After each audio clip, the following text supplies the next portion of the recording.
Finding Home by Sapphire. Chapter 3. To Start a War. The spike of energy that washed over his acclimancy shields woke Harry immediately, and he shot out of bed halfway to the window before he was completely conscious. He peered outside, but only a clear night sky and a quiet street greeted him. It happened sometimes, a sudden surge of something most definitely death-related that would hit Harry at the most random times. The first time this had happened, he had woken up in a panicked state, not quite knowing why. An hour and a muggled newspaper later, Harry had found out that a gas line had exploded, taking 3 blocks and hundreds of muggles with it. He had found that this news, while not something he knew about, did not come as a surprise for him either. Over the years, he had learned to block out most of this, knowing there was nothing he could do to stop it, that the feelings he received weren't warnings, but simply the souls of the dead being ferried to the afterlife by death. Apparently, it was death's duty to notify its master on this issue as well. Nowadays, so long as he kept his acclimancy shields up, Harry only felt a really, really bad cases, which were, thankfully, far and few between. But he hadn't felt something quite like this in, well, ever. For one, the usual terror that gripped him was non-existent. For another, whatever had woken him hadn't felt like death. With a sigh, he turned to face the opposite side of the room and called softly, "Death, a word, please." Years ago, Harry had accidentally summoned death, almost giving himself a heart attack when it had appeared in West's living room right in front of Danny and Janie. Thankfully, nobody else could see it unless Harry allowed it, as Death generously pointed out, and Harry had found out that he could summon it at any time he wanted. "You called, Master." Death appeared on the other side of the room, scythe in hand, and, for once, a frown turning down its lips. Harry had always instinctively known that Death had no real gender or form, which would probably explain why he could never get a physical description of it, no matter how many times he saw it. "What's going on? What woke me up?" Death took its time before speaking, expression darkening. "Something that does not belong is here. What that is not clear. But he does not belong, yet he sings my song. I wish him gone, Master." Though Harry never talked to Death unless he couldn't help it, he had adjusted to the funny way it spoke, half rhyme and half not, and he quickly dissected the meaning it was conveying. "Okay, something's interfering with your job. Is it a wizard? I mean, it's probably not a muggle, right? Unless they've created a way to cheat Death or something stupid like that." But Death shook his head. "He is muggle, and yet he is not. He is arrived through power and through thought. His rule has started, and his goal is clear. If not stopped, the end draws near." "Muggle but not," Harry repeated, ignoring the dread that came with the ending of Death's speech. "How is that possible? Do you mean a squib?" Death shook its head and was silent. "Not a squib," Harry muttered. "Someone with no magic then, but not really a muggle either, like an alien or something?" He guessed with a half laugh until Death nodded. "An alien?" he asked faintly. "Really?" Again, Death nodded. "As guardian, my hold over them is not the same as the ones here I claim." Harry sighed. Wonderful. Well, he supposed if there was magic and superheroes, then aliens weren't too far off an idea. "Right, so whoever managed to get here took half a soul of some people, and that's what woke me up," Harry said. "Why would he take half a soul of anyone?" "A soul is power, a soul, forsooth," Death told him. "When bent to one's will, it shows naught but truth." "What does that mean?" Harry asked, finally lost. "You mean he's controlling people by taking over half their souls?" Death nodded. "And true truth is revealed." "True truth?" Harry said. "No such thing." He stiffened. "Unless there's nothing left to influence that truth, like emotions or free thoughts. Is that what you mean?" Once more Death nodded, and Harry snorted. "Why can't you just say that? I suppose the government's handling it then." This time Death did not answer, and Harry dismissed it with another sigh. Unless the issue had to do with it directly, Death did not particularly care. It could not predict the future, nor was it a spy Harry could send off to retrieve information. But the unease twisting his stomach did not leave, and he spent the next 10 minutes moving from room to room, restless and on edge.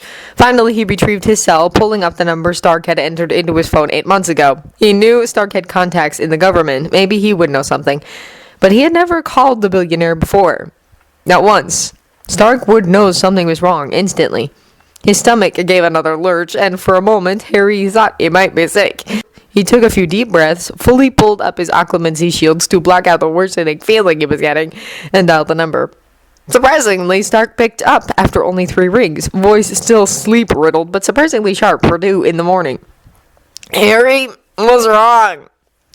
Harry hesitated for a moment, not really knowing what to say. I'm sorry for calling so late." "Don't worry about it, I don't mind. What's the matter?" Harry glanced out the window again, as if it would somehow give him a clue as to what was going on. Do you know if anything strange is going on? Besides me calling you this late, he added mentally. "No, not that I'm aware of. Should I?" Harry swallowed as another surge of energy jolted against his mind. Someone somewhere was taking souls like it was going out of style. "No, of course not, but do you think you could check with the government? I know you've got a few contacts with..." Harry's words died in his throat as a crippling wave of energy washed over him. The phone slipped from his hand and he fell to his knees, gasping for breath. Whoever was doing this had just taken over half of a very powerful soul. A part of him screamed, this was wrong, this was sick. Someone out there was contaminating souls. Harry, what's wrong? Come on, answer me. Damn it, I'm coming over there, just hang tight. No. Harry picked up the phone again as the sick feeling ebbed into something bearable. "I'm fine, just a bit of a stomach flu. Don't worry about it." "Don't lie to me. I just saw you yesterday and you were fine then. I'm coming over." "No," Harry said, more forceful this time. "Look, I'm fine. I think you should stay by phone or call someone. I was asleep and woke up feeling a little off. I thought something might be wrong, that's all. I have my cell with me and I'll call some people, but I think I should still come over." "I really am alright, Stark," Harry assured. And he did feel better. It seemed the Asgardian had stopped for the time being. "I'll be going back to sleep, so there's no point in coming over." He paused and then said sharply, "If you show up here, I'm kicking you to the curb." Stark snorted. "Duly noted. I'll call you in the morning then." Hanging up, Harry leaned his forehead against the window pane and squinted at the sky. Something was about to happen. Something big, and he was afraid he might be pulled into whatever conflict that was about to explode across the world. "Tony, who was that?" Tony glanced up at Pepper as she appeared in the doorway with 2 mugs of coffee. "You're a lifesaver, Pepper, and that was Harry." He quickly took a gulp of the bitter liquid before returning to his computer. "Is everything all right?" she asked, looking concerned. "With him? Probably not, but he doesn't want me at his place right now, and he told me to check up on a... Holy son of a... What? Pepper leaned over his shoulder. "Is that a satellite feed? You're hacking into satellite feeds now? Who cares about that?" Tony enlarged the image. "Do you have any idea what that is? That's a research facility. Or it used to be a research facility. Now it's just a pile of rock and metal and probably bodies." "What is that? Where is that?" Pepper asked anxiously. "Southern coast of Staten Island." Tony studied the images. "Looks like the place collapsed in on itself." "Wait, Staten Island? A research facility?" Pepper looked almost scared now. Tony frowned at her. "Yeah, what about it?" "Phil's there." "Phil? Who's Phil?" Pepper smacked him upside the head. "Agent Coulson, Tony. Remember the last time he visited? He mentioned he'd been sent to a research facility on Staten Island. I bet that's it." Tony squinted at the damage. "And here I thought his first name was Agent. Well, Fury's not gonna like it if his butler's stuck under all that..." "Ow!" Pepper glared at him, an edge of panic entering her expression. All right, I'll call him right now." Tony picked up his cell. "You shouldn't worry so much. Coulson's one of those cockroach types. He's probably in some helicopter with Fury right now, being very calm and not hysterical." He gave her a pointed look as they waited for the line to connect. 7 rings went by, and even Tony's bored expression started to slip before the line picked up. "Coulson, Mr. Stark, now's not a good time." "Tell me about it," Tony said as Pepper released a sigh of relief. "No, really, tell me about it. Did some experiment go boom or something? There's nothing left but a pile of rubble." "Mr. Stark, this is really supposed to be classified?" An explosion happens off the coast of New York and you want to classify it? Trust me, it'll be all over the news in a couple hours.